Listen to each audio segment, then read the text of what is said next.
Salut tout le monde, on se retrouve pour une nouvelle review pour Bloodshot.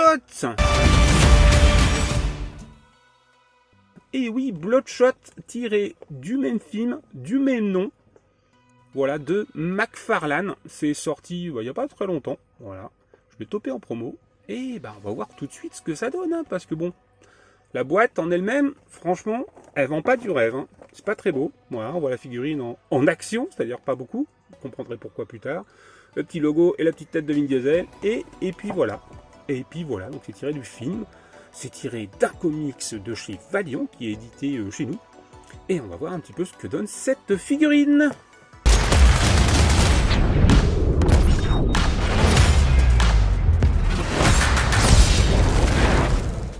On le reconnaît très très bien. C'est le premier truc qui m'a plu dans la figurine. Il est vraiment super ressemblant. On dirait vraiment le même que dans le film. Et on dirait vraiment Vin Diesel. Ça, il n'y a pas de souci. Le sculpte est vraiment hyper top. La figurine dans l'ensemble, ça rend plutôt bien. C'est plutôt pas mal. Après, au niveau articulation, c'est là où vraiment que les problèmes commencent. Parce que, bon, déjà, je peux pas baisser plus les bras. Bon, après, il est très musclé, donc ok.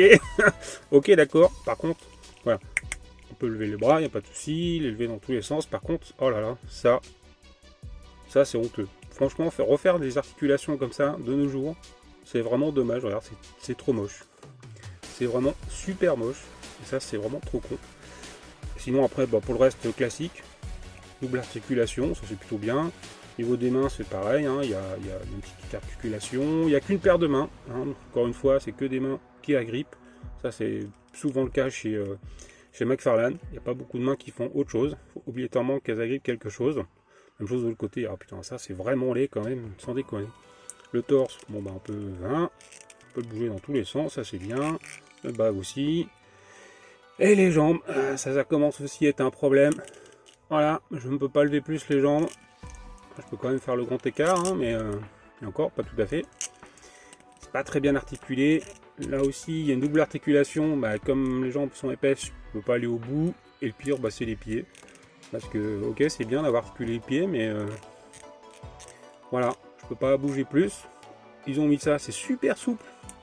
Du coup, vous allez voir, la figurine ne tient pas très bien debout. Une chose de l'autre côté, c'est vraiment crétin, c'est dommage. Alors là, ça bouge, mais pas assez. Et puis là, ça bouge, et beaucoup trop. Du coup, au niveau des positions, c'est plutôt limité. En gros, on peut le laisser debout, légèrement bouger les jambes. On peut pas le mettre à genoux, ça ne marche pas. Ça ne marche pas puisque les jambes ne montent pas assez, donc voilà, on voit que c'est pas du tout à la même hauteur et ça ne peut pas marcher, que les pieds ne sont pas assez articulés. C'est vraiment trop dommage parce que sinon pour le reste, elle est plutôt cool. Vraiment ce visage, elle est vraiment au top. Mais bon, voilà, au moins en position, ça n'a pas beaucoup de positions différentes, mais dans une vitrine ça le fait. Voilà, pour faire quelques photos, c'est plutôt pas mal. C'est accompagné d'une grosse mitraillette, je pourrais pas dire ce que c'est parce que j'y connais que dalle en armes, mais c'est un truc avec un viseur, voilà, c'est plutôt bien fichu. Il n'y a rien à dire, une petite patine et tout, ça c'est sympa. Il y a un gros couteau à la Rambo, ça c'est cool. Et il brille, oh il est très joli, le couteau est vraiment très beau. Et il y a deux petits flingues qui sont pas trop mal, basiques, mais ça passe, c'est plutôt correct. Et donc, les flingues on peut les mettre dans les poches, forçant un petit peu. Hop, voilà, on peut les mettre dans les deux poches. Voilà, et évidemment, on peut faire tenir tout le reste.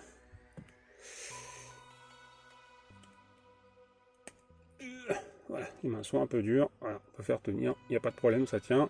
Je l'ai chopé pas trop cher. Voilà, je l'ai topé chez Mania Toys. Elle était à 11 balles, je crois. 11 balles. Donc, franchement, ça le fait. On reconnaît bien. Il est plutôt bien fichu.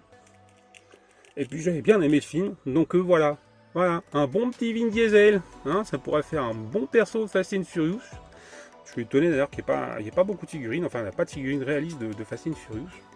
C'est un peu dommage. On a eu quelques-unes pour les films, mais vraiment, genre pour enfants. C'était assez moche. C'était pas très ressemblant. Mais là, il est très ressemblant, donc il faudrait que McFarlane nous fasse une petite figurine de Vin Diesel dans Fast and Furious, ça serait cool. Et voilà.